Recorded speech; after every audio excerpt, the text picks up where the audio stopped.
Olá, estamos aqui em mais um episódio do Laudo Med, o podcast do Sindicato dos Médicos do Ceará. E hoje a gente vai tratar de um tema extremamente relevante, atual e ao mesmo tempo antigo, né? Infelizmente, ou seja, é um tema crônico. Para falar desse tema, eu vou convidar hoje um colega médico que dispensa apresentações, Dr. Edmar Fernandes. O Dr. Edmar é diretor do Sindicato dos Médicos do Ceará, esteve na presidência na última gestão e conhece de perto a realidade do tema de hoje, que são os postos de saúde de Fortaleza. A gente tem visitado inúmeros postos de saúde na cidade e a gente tem encontrado condições que dificultam muito o trabalho dos médicos e dos demais profissionais que por ali estão. Então, sem mais apresentações, obrigado por ter aceito o convite, estar junto aqui com a gente, Edmar. E vamos falar desse tema aí de hoje, que são os postos de saúde. Queria saber de você, já de início, um pouquinho da tua vida em relação à vivência nesses postos e o que tu tem encontrado hoje em dia. A gente fazer um paralelo passado-presente, não mudou nada, piorou, melhorou. Então é importante esse teu testemunho aqui. Bom dia, obrigado pela oportunidade de estar participando do podcast. Eu comecei a estudar medicina foi na Federal da Bahia, né? E lá eu comecei a ir para os postos de saúde e é na época da implantação do PSF no Brasil, né? Foi, assim, inclusive a Constituição brasileira tinha sido em 88, né? Então o SUS estava ainda no processo de amadurecimento e quando foi, depois eu voltei no ano 2000 aqui para Fortaleza e aí eu continuei sempre trabalhando na atenção primária, que são os postos de saúde. A ideia de você aproximar o posto de saúde da população, ela é antiga, é um sonho. O problema é que ele realmente parece que virou utópico, porque assim, está muito distante que os postos de saúde ele consigam abraçar toda a família, da continuidade. Juntando com a tua pergunta do que é atualmente, é visível que não há um investimento, assim, um cuidado. Não vou falar nem investimento porque dinheiro tem, não tem uma boa gestão. Então, assim, a infraestrutura precaríssima, sem um trabalho de valorizar os profissionais que lá atendem, que é fundamental isso, e não dá, assim, e para esses profissionais não é dado condições para atender adequadamente a população. Aí você, hoje em dia, posto de saúde, aqui no Ceará, o tripé, paciente está insatisfeito, se for conversar com eles, os profissionais estão insatisfeitos e os gestores, prefeito e secretário de saúde, não sabem o que fazer com essa parte da saúde. Perfeito.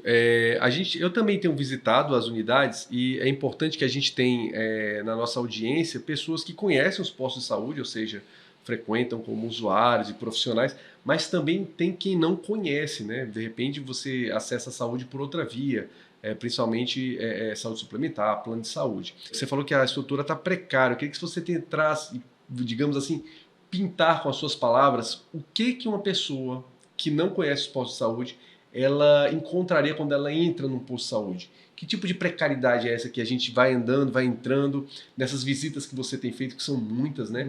O que você tem encontrado lá hoje em dia? Para começar, a questão do acesso geral. Geralmente são postos de saúde que são incrustados em bairros, né, na periferia, em que as próprias pistas de acesso dificultam o acesso a pessoas que têm cadeira de rodas, a pessoas que são idosos, pessoas que têm outras deficiências. Então, se a gente considerar, em média, que de 20% a 25% da população, isso a nível mundial, em média, toda a população tem pessoas com algum tipo de deficiência. Então, se você tem um posto de saúde que é no meio de um local que é de calçamento, quem tem cadeira de rodas não vai conseguir andar. Não existe padronização das calçadas aqui de Fortaleza, né, população. Então, quem tem cadeira de rodas também não consegue andar nesses locais. Quem tem as pessoas que têm deficiência visual, né, os cegos, né, eles hoje em dia existem padrões já bem avançados para ajudar a guiar essas pessoas, mas né, na maioria dos bairros não tem nenhum tipo de estrutura. Então, já começou você bloqueando o acesso de 20% a 25% da população. Se for aqui em Fortaleza, o cálculo é mais ou menos 600 a 800 mil pessoas que têm dificuldade real de acesso. É tanto que se você chega no posto de saúde, Quando você olha, você não vê essas pessoas, você não vê cadeirante, você não vê pessoas cegas, surdas, enfim, autistas. E aí quando você conseguiu entrar, vamos dizer que você conseguiu chegar. Com muita dificuldade, você chegou, ou por não ter nenhum tipo de deficiência, ou então, por mesmo tendo, você precisa do atendimento, então você envereda todos os esforços no sentido de chegar naquele posto. E aí, depois que você chegou na porta do posto, dali para dentro? Assim, sem contar que, se for de alguma facção, tu morar no bar, que é de uma facção, tu não vai poder ir pro bar da outra facção. Esse é o detalhe. Lembrando que o caso que ocorreu lá no Coité, aquele bairro, que uma mulher foi assassinada em frente ao posto de saúde porque ela era de outro bairro. Tivemos um caso desse. Pois é. Então, quando você conseguiu entrar, a quantidade de pessoas que precisam do posto é tão grande que, assim, o número geralmente das vagas que os profissionais vão atender já está esgotado. Então, basicamente, você vai chegar lá e você não vai ter assim condições de ser atendido, de marcar para você ser um dia o profissional que você precisa, de uma forma geral.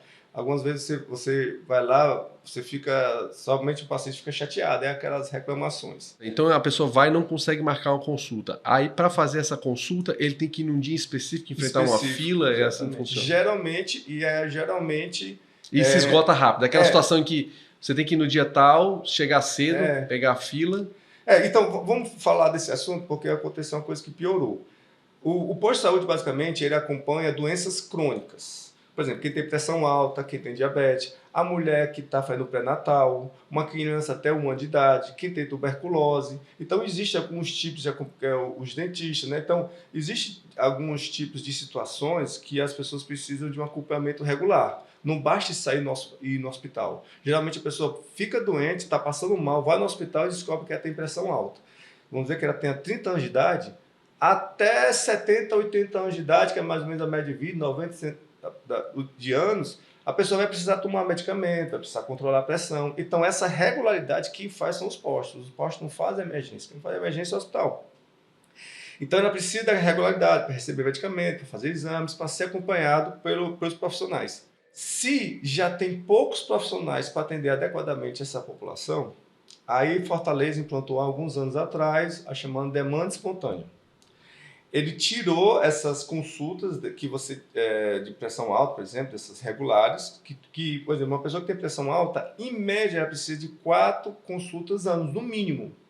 Pelo menos 3 meses. Para fazer os ajustes da medicação. Muitas vezes a medicação inicial ela não é a mais adequada, ou mesmo a dose, né? Isso. Se for difícil, talvez mês a mês. Algumas vezes você vai para um especialista, mas em média é para ser isso. A gente tenta resolver tudo no posto. Aí, quando fizeram a demanda espontânea, eles abriram as vagas para as pessoas que tinham algum tipo de sintoma, como febre, estava passando mal, não estava bem, para o posto atender. Uma espécie de um PA para menor complexidade, seria emergência. Só que isso tem impacto. Não é porque a gente não queira atender, a gente não ama atender as pessoas. Só que o problema é que essas pessoas foram ser atendidas no lugar das outras que precisavam do acompanhamento. Quem tem pressão alta precisa fazer acompanhamento. A mulher que faz pré-natal precisa fazer. E foi tirado. Então, se antes já tinha dificuldade de você conseguir consulta para essas pessoas, imagina agora que vai ter que atender essas pequenas emergências, porque essas pequenas emergências poderiam ir lá para as UPAs, por exemplo. Só que aí vem aquela história, a UPA também está sobrecarregada porque não tem a quantidade de profissionais, uma organização adequada, eles mandam as pessoas voltarem para o posto, a pessoa fica de ping-pong para lá e para cá. É muito complicado, é muito difícil isso. Então, quando o posto diminuiu, qual foi um reflexo que teve imediatamente? Eu me lembro que isso foi mais ou menos há uns 6 anos atrás, 8 anos. Houve uma explosão de pessoas que foram internadas nos postos de saúde, nos hospitais, que é o corredor, né? Aí foi quando começou a lotar os corredores dos hospitais, pessoas tendo infarto, tendo AVC, passando mal, porque os acompanhamentos que ela fazia no posto deixaram, de repente... É o desfecho dessas condições crônicas quando não acompanhadas, não tratadas adequadamente. Prova. A gente viveu isso. A gente disse, não faça isso. E não foi só o sindicato dos médicos, não foi só a categoria médica que disse. Foi, inclusive, a enfermagem estava lá, o nível médico falando, não façam isso, porque não vai dar certo. Foi aconteceu. Então, pronto. Então, o paciente chegou lá, tem dificuldade de marcar essa consulta, a não ser que você tenha uma consulta, a não ser que você esteja passando mal, né? Então, tem a questão também da infraestrutura, não só a infraestrutura externa, mas a infraestrutura interna dos postos de saúde. Vários, não são poucos não, vários têm infiltrações com fungo, parede caindo, trazendo risco, né, para as pessoas. Os profissionais trabalham desmotivados, com medo, sem condições. A maioria das vezes os profissionais eles fazem cotas, vaquinhas para comprar um remédio ou comprar um curativo para fazer para uma pessoa que está vindo para lá. Então, quem chega no posto de saúde não chega, você não se sente bem acolhido. Qual é o diferencial? Parece que a gente está só reclamando aqui, né? Mas qual é o diferencial desses postos? São as pessoas que lá trabalham. Elas amam o que fazem. Então, elas se dedicam e boa parte dos elogios que ainda tem no posto de saúde é o atendimento pessoal que as pessoas têm lá, bons profissionais que lá têm.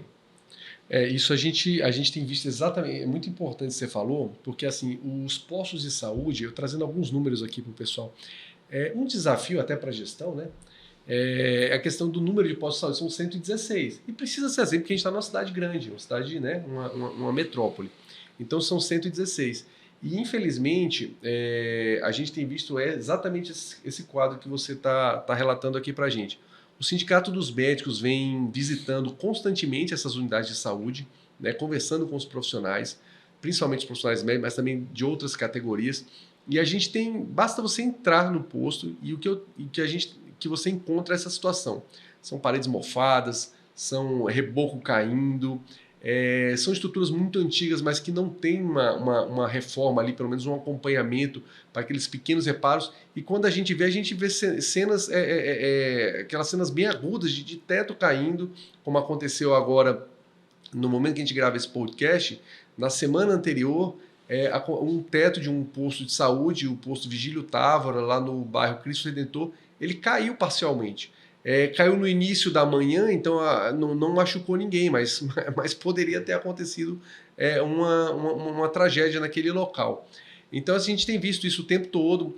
Fora a questão estrutural dos postos, a falta de insumos é constante, a falta de medicamentos. Então, se você coloca um posto para funcionar, para dar resolutibilidade, não basta ter a consulta médica, você tem que, quando a consulta necessita de um tratamento farmacológico, a gente precisa fornecer esses medicamentos e quando falta, você fica ali enxugando o gelo, porque você consulta, você define conduta, mas a conduta não vai ser aplicada porque você não tem a medicação para fazer aquilo. E nessas visitas a gente tem visto isso de forma constante. Um ou outro posto, assim, realmente, infelizmente, exceção, que passou por uma reforma recente, eles têm uma estrutura um pouco melhor, mas a maioria deles está com esses problemas estruturais. Fora isso, Edmar, a questão da violência, né? A violência, ela comete o nosso estado de uma forma generalizada. A nossa cidade, que é a capital, também tem índices muito altos de violências, e isso também se reflete lá nas unidades de saúde.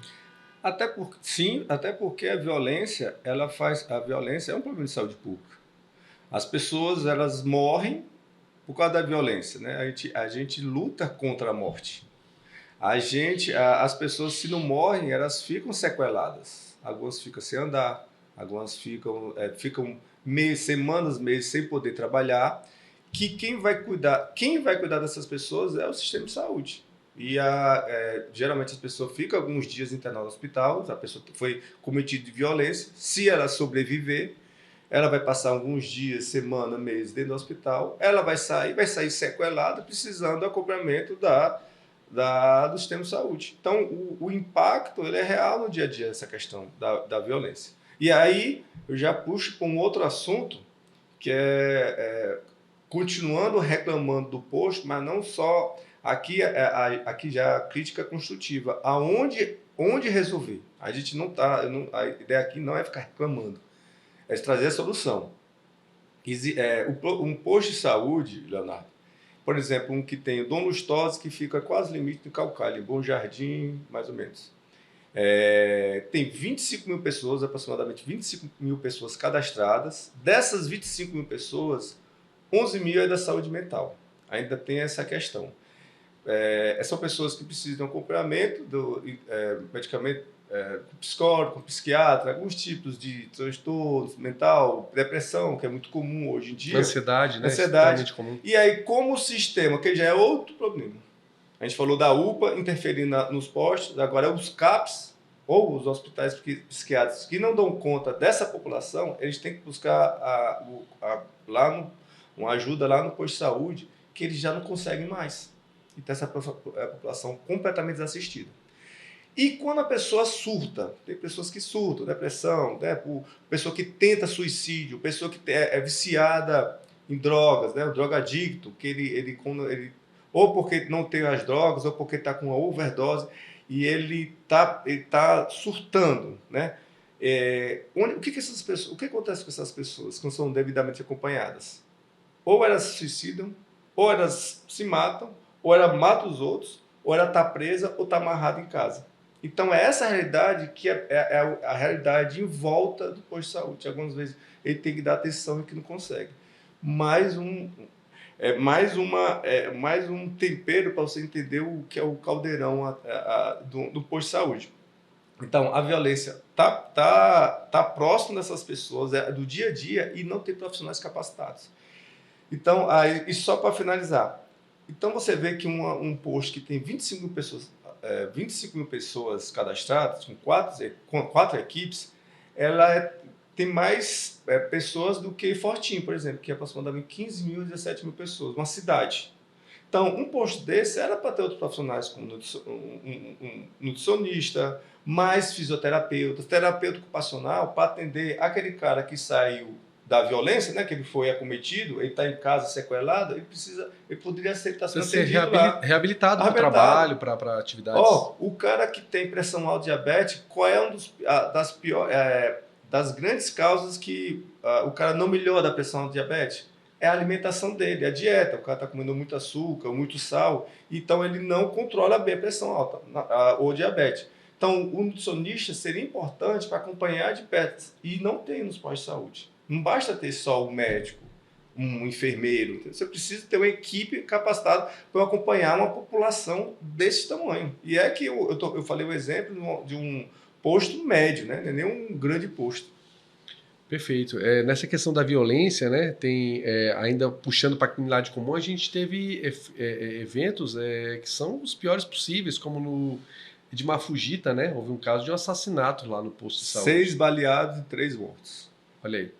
Então, assim, esse evento é um caso de polícia, ele é o reflexo da violência na nossa sociedade dentro da unidade de saúde. E é importante lembrar que essas unidades de saúde, dentro de um bairro, os locais mais frequentados talvez sejam a igreja, o posto de saúde e a escola, não é isso? Assim, são os locais de grande circulação, das famílias. Então, assim, são locais que precisam de uma atenção especial do poder público no sentido de garantir segurança. E essa é uma luta constante do Sindicato dos Médicos, garantir melhor segurança nesses postos. E você passou até durante, quando você estava à frente do sindicato, houve até uma paralisação com pedido, essa questão de segurança retiraram, agora eles querem fazer a segurança por câmeras.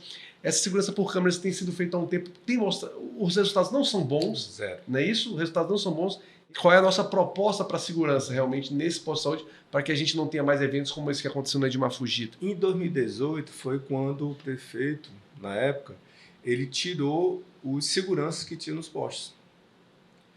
E a gente falava, rapaz, não tire, que se já é inseguro, se você tirar, você vai expor totalmente essa população. Lembrando que o crime, ele é covarde, né? O criminoso, ele só vai onde as pessoas são as mais frágeis. Então, assim, lá quem vai para lá para um posto de saúde são idosos, são mulheres grávidas, crianças. Então, o cara chega lá, não precisa nem chegar com a arma de fogo, não. Se chegar com a faca, você já rende todo mundo. Então, desde 2018, se já havia um processo paralelo com a violência que acontece em todo o estado do Brasil, né, de aumento do número de casos, né, de violência de forma geral, dos postos de saúde também foi aumentando. O que nós temíamos é que ia ficar mais grave, são as mortes que estão acontecendo dentro dos postos de saúde, que até antes, pelo menos, não tinham. Quem morria por causa de uma doença, tal, uma pressão alta. Mas agora está morrendo por conta de uma violência, uma arma de fogo. Então, assim, esse que é o preocupante. Então, obviamente, a sugestão, Leonardo, que seja bem claro. Até que você haja uma pacificação geral na nossa cidade, consiga controlar a criminalidade real, você precisa ter segurança para proteger essas pessoas.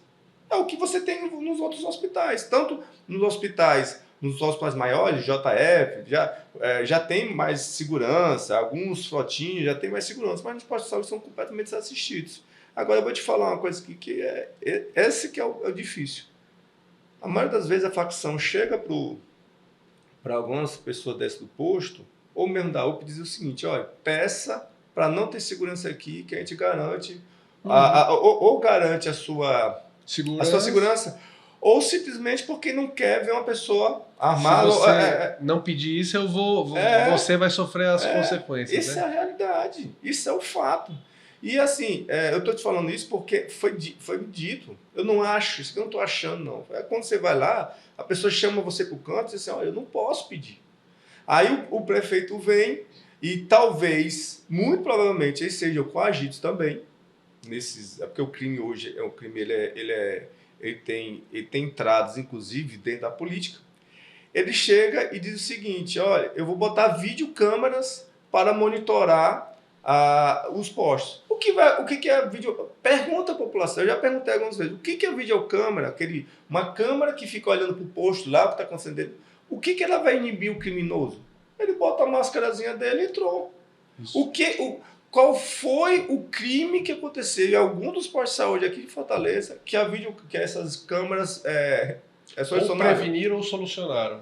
Luiz Franco, eu fui agora, a coordenadora lá, o pessoal da coordenação, coitado, eu fico com pena deles, porque o problema o que acontece nesses postos vem do prefeito, vem do secretário de saúde, enfim.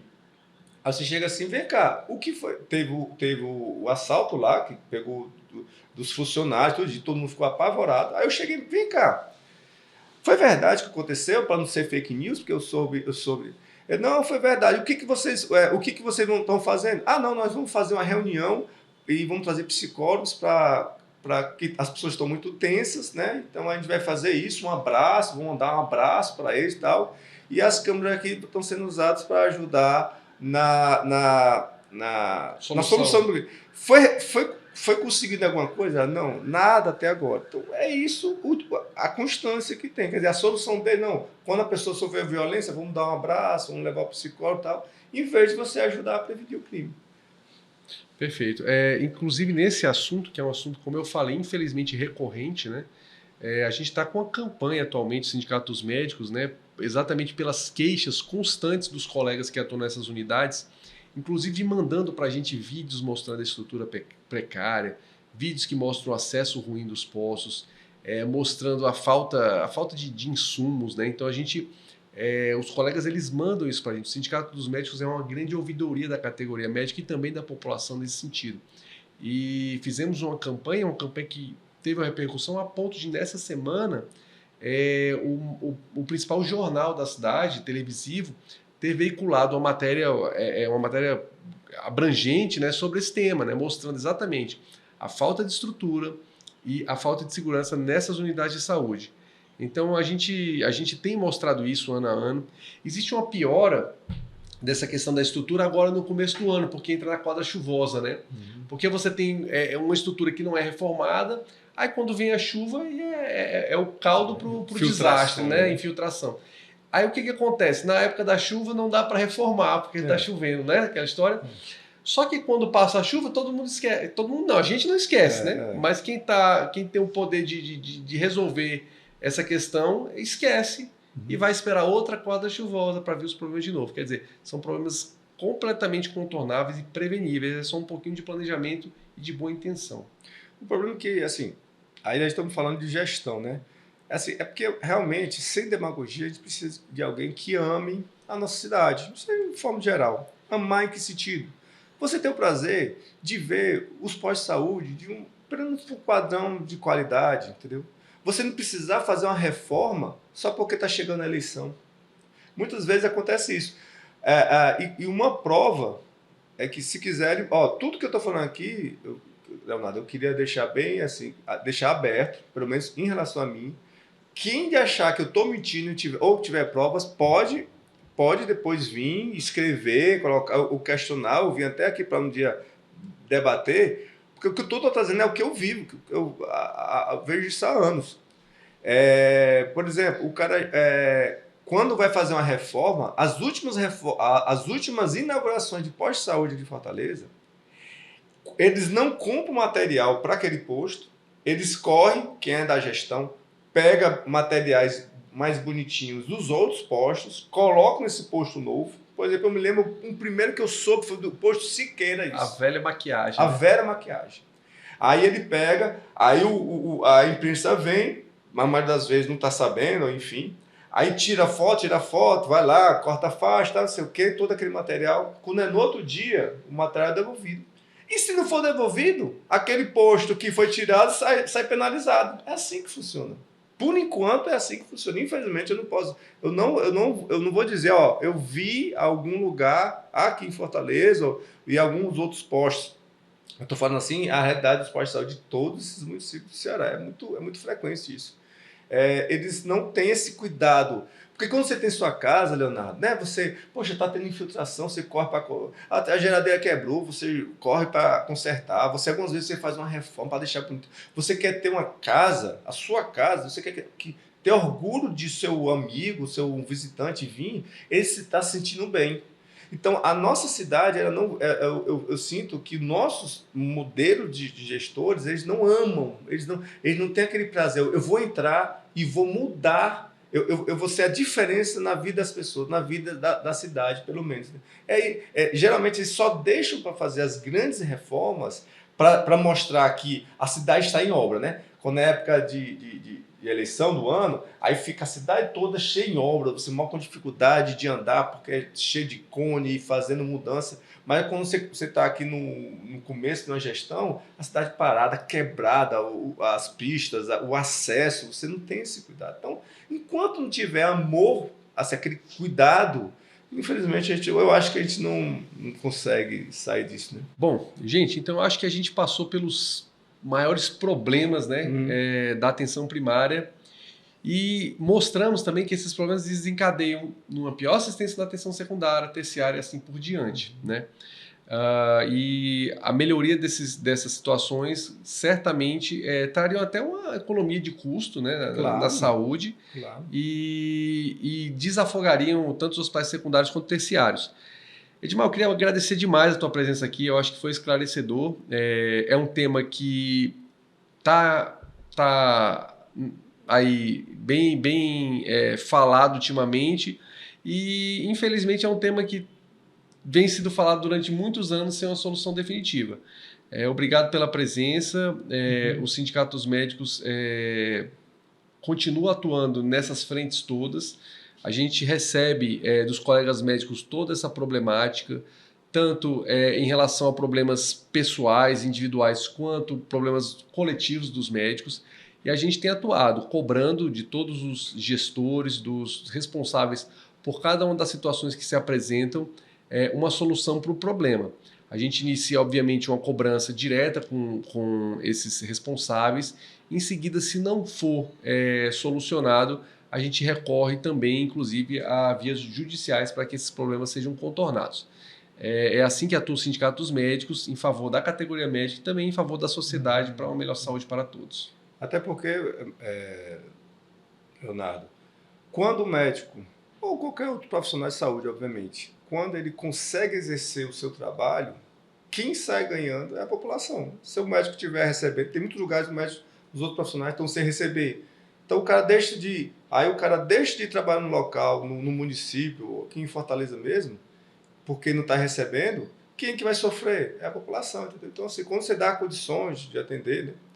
E quero finalizar aqui, para servir até como uma reflexão para as pessoas sobre essa questão de posto de saúde. O pessoal pensa que posto de saúde é só para as pessoas pobres, esse negócio de atendimento, talvez o pessoal não dê tanta importância. Quem acompanha Plano de saúde, quem tem plano de saúde tem percebido que nos últimos tempos eles têm muito incentivado que as pessoas façam mais consultas regulares, né? Saber como é que está a sua pressão, controlar seu peso, né? Porque o peso está relacionado à pressão alta, diabetes, aumento de colesterol, para evitar um infarto, evitar um AVC. Por quê, Leonardo? É questão de economia, inclusive. Porque se o plano de saúde, se você não ficar tão doente, se você não ficar tendo infarto, não tendo AVC, não tiver problema de pressão alta, você não vai ter que ficar internado no hospital e não vai ser caro o plano de saúde. Por isso que o plano de saúde quer que você se cuide. Para você se cuidar, é as consultas regulares. Eles querem que você, mesmo sem sentir nada, vá falar com o clínico, ver como é que você está, pega a pressão. Que isso era para ser o papel do posto de saúde. Então, na verdade, se as grandes corporações do mundo elas estão investindo nisso porque elas veem que isso é fundamental para a própria economia deles, por que a gente não consegue fazer isso no setor público? Isso que até para as pessoas valorizarem, para a gente tentar aperfeiçoar, que não é fácil, não estou dizendo que seja fácil, mas que se tiver um melhor cuidado, pessoas mais capacitadas para ficar na frente da gestão, em vez só de ser indicações políticas, nós traríamos com certeza e melhoraria bastante a qualidade de saúde da nossa população na atenção primária. Perfeito, boa reflexão e bom paralelo. Obrigado pela presença. Queria agradecer a você que nos assiste aqui no Laudo Médio, o podcast do Sindicato dos Médicos do Ceará, e esteja sempre atento às mídias sociais do sindicato e às nossas ações que a gente sempre divulga. E sempre que precisar, saiba que você tem aqui um sindicato para te ajudar e para te assessorar em tudo que você precisa aí na sua carreira médica. Obrigado, pessoal, e até a próxima.